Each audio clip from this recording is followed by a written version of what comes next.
Nova.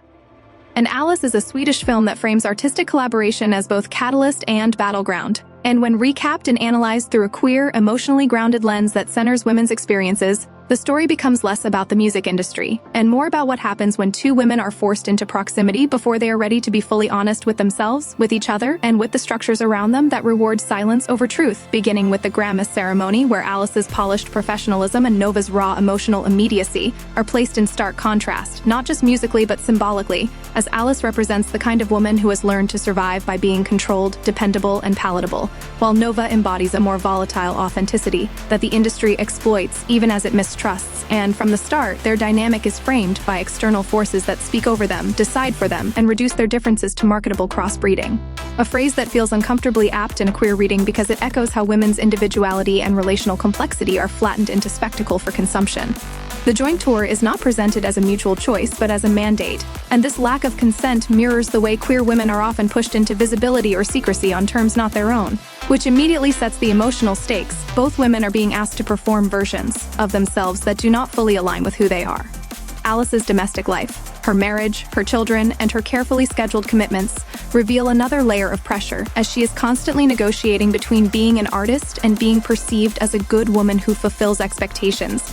And her husband's frustration, though framed as pragmatic, underscores how women's ambition is still treated as disruptive rather than essential. Nova, meanwhile, is framed as unmoored, carrying wounds that are never sensationalized but are deeply felt. And her resistance to collaboration is not arrogance but fear. Fear of dilution, fear of being misunderstood, and fear of needing someone else emotionally in a world that has taught her self-reliance is safer than vulnerability. When they are first placed in the rehearsal room together, the tension is palpable, not because they are incompatible, but because both are guarded. And their musical friction reads as emotional defensiveness, each protecting her inner world from being reshaped by the other. This moment resonates strongly with queer audiences because it mirrors how many queer women approach connection cautiously, having learned that intimacy can cost them safety, stability, or credibility. The early songwriting attempts fail precisely because neither woman is ready to listen, and the language they use to dismiss each other's methods reflects internalized hierarchies about whose voice is legitimate, whose emotion is excessive, and whose restraint is mistaken for depth. As the tour progresses, the film allows space for exhaustion, irritation, and miscommunication, refusing to romanticize the process, and this realism grounds the eventual emotional shift in something earned rather than idealized. The turning point arrives, not through a grand declaration, but through quiet persistence, shared time, and the slow erosion of pretense, particularly when Nova challenges Alice to play something that actually means something, a line that cuts through Alice's composure and exposes how much of her artistry has become adaptive rather than expressive.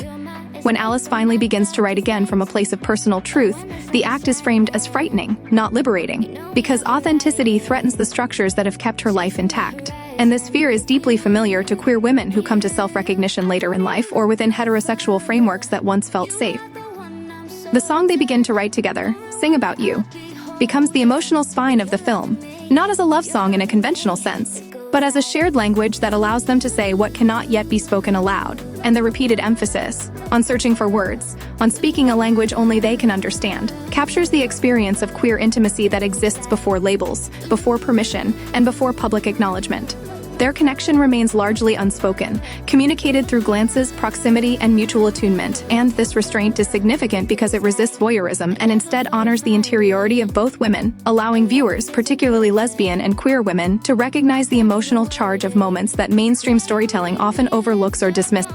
The secrecy surrounding their bond, reinforced by management, media speculation, and Alice's family obligations, reflects the persistent discomfort society holds toward women loving women, especially when that love threatens existing narratives of respectability, motherhood, and professional success. Alice's insistence on downplaying rumors, framing them as fake news, is not portrayed as cruelty but as survival, illustrating how queer women are often forced to choose between honesty and harm reduction. And Nova's pain in response highlights the unequal cost of that choice, as the woman with less institutional protection is left more exposed. Nova's health crisis adds another layer of urgency and vulnerability, reminding viewers that bodies carry the weight of unexpressed truth, and her desire to pull away, to leave the tour and the relationship undefined, reads as both self-preservation and despair. The confrontation between Alice and her husband is one of the film's most difficult moments, not because of overt conflict, but because of the way Alice is forced to articulate feelings she barely understands herself.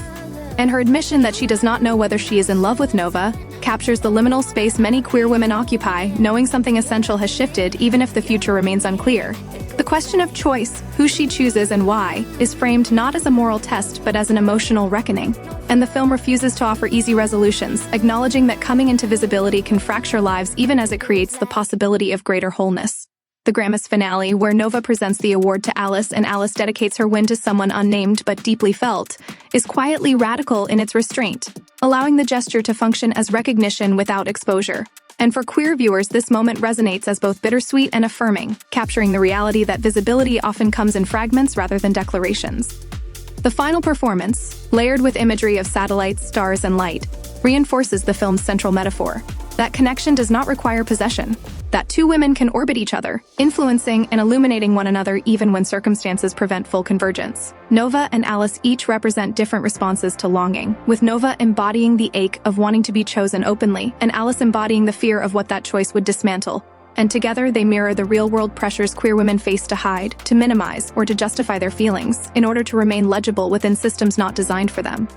For women in general, the film's exploration of ambition, caretaking, creative fulfillment, and emotional honesty speaks to the universal struggle to claim space without apology, to desire without self-erasure, and to listen to the quiet truths that surface when performance falls away. Nova and Alice ultimately challenges society's discomfort with seeing women express love for each other not by arguing against it directly, but by depicting that love as human, complicated, and deeply ordinary, insisting that what is most threatening about it is not its intensity, but its authenticity, and by centering women's inner lives rather than external judgment.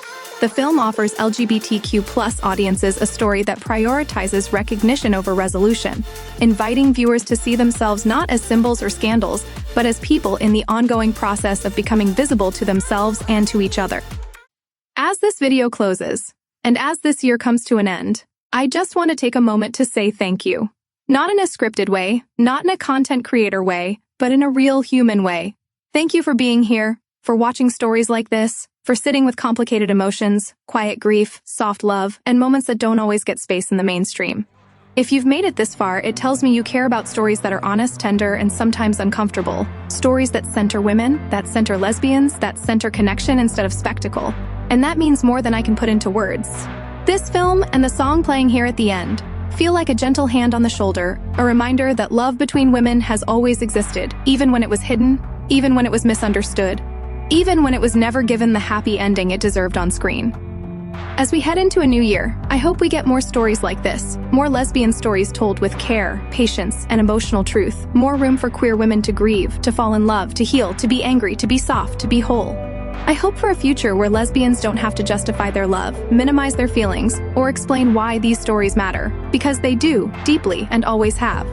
To anyone watching who is lesbian, questioning, or simply searching for something that feels real, I see you, I'm glad you were here, and I hope the next year brings you safety, joy, and stories that reflect you back to yourself with kindness. And to everyone who supports lesbian voices, lesbian art, and lesbian lives, thank you for standing with us, for listening, and for wanting more. Here's to another year of telling these stories, of holding space for them, and of believing that visibility, empathy, and love are always worth fighting for. I'll see you next year.